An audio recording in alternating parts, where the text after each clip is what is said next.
Mehsana Ahmedabad highway ઉપર મેવડ toll નાકા ઉપર transport માલિકો વિરોધ કરવા એકત્ર થયા। મહેસાણા અમદાવાદ હાઈવે પર તેની નિયત રકમથી અનેક ગણા કરોડો રૂપિયા ટોલ ટેક્સ ઉઘરાવવામાં આવી રહ્યો છે। તેમ છતાં ટોલ ટેક્સ ઉઘરાવવાનું હાલમાં પણ ચાલુ હોવાથી ટ્રાન્સપોર્ટ માલિકોએ અલગ રીતે વિરોધ કરવાનું શરૂ કર્યું। કોઈપણ પ્રકારના ઘર્ષણ અને જલદ વિરોધના બદલે ટ્રાન્સપોર્ટ માલિકોએ ટોલ હાઈવેના બદલે વૈકલ્પિક સમાંતર રોડ ઉપર ટ્રાન્સપોર્ટના માલિકોએ વાહનો દોડાવવાનું શરૂ કરી દીધું છે।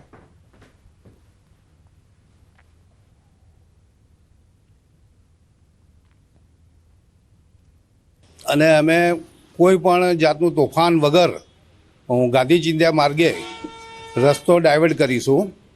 અમે સ્વેચ્છાએ અમે દરેક ટ્રાન્સપોર્ટ ભાઈઓ સ્વેચ્છાએ રસ્તો ડાયવર્ટ કરવાના છીએ।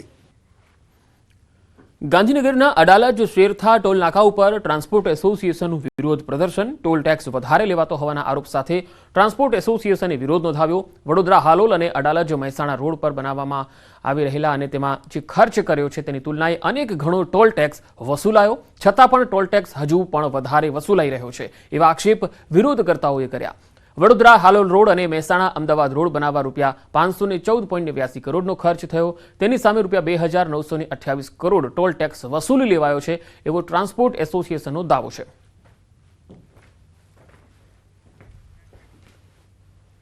અમદાવાદ સિવિલ હોસ્પિટલના એમ્બ્યુલન્સ ડ્રાઈવરોનો વિરોધ। 20 વર્ષથી નોકરી કરતા ડ્રાઈવરોને છૂટા કરવાના નિર્ણય સામે રોષ જોવા મળ્યો।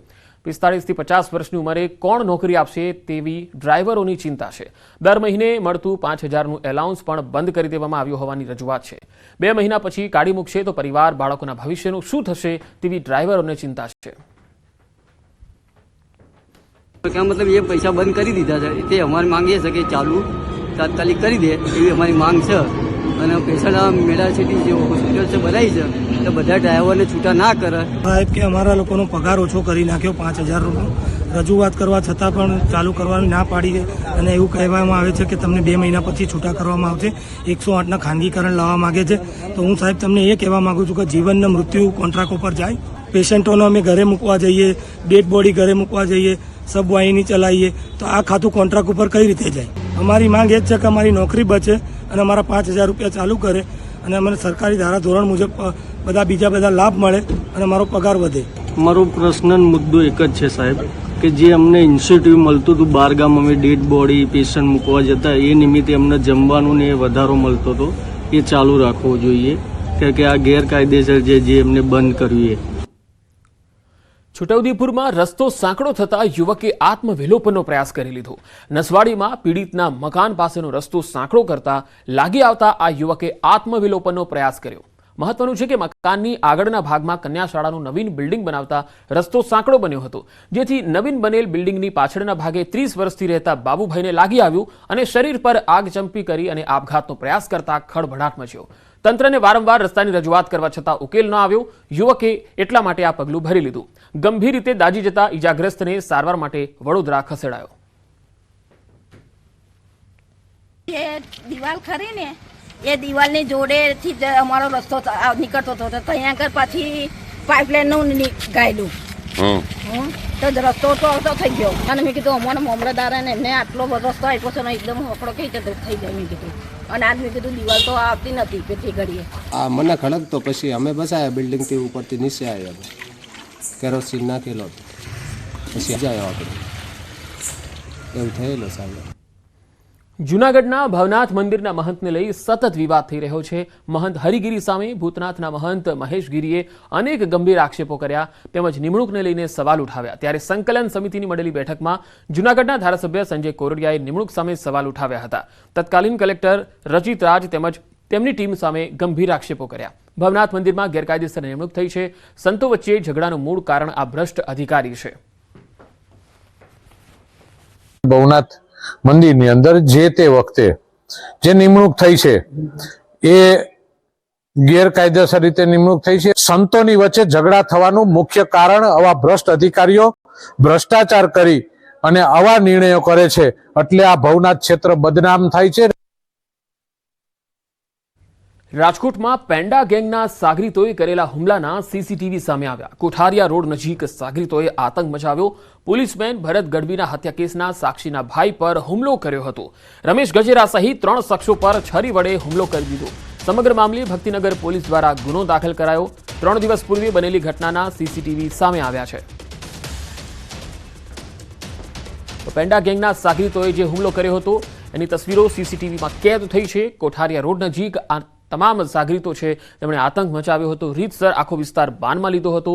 ગાડીઓમાં તોડફોડ કરી હતી. તસવીરોમાં જોઈ શકાય છે કે તેમનો આતંક એક આતંકવાદીથી કમ નથી અને આ રાજકોટમાં ગુંડા રાજ થયું હોય એ પ્રમાણે આ ગુંડાઓ બેફામ બન્યા છે. ત્યારે પોલીસ હવે આ સમગ્ર મામલે તપાસ કરી રહી છે.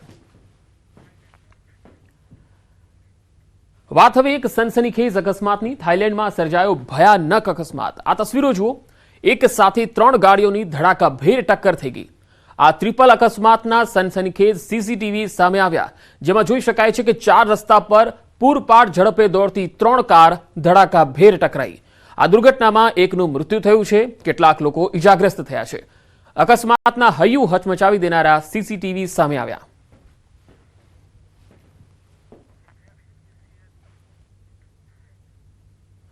શાળા આરોગ્ય રાષ્ટ્રીય બાળ સ્વાસ્થ્ય કાર્યક્રમ અંતર્ગત પંચમહાલમાં બાળકોનું સ્ક્રીનિંગ કરવામાં આવ્યું.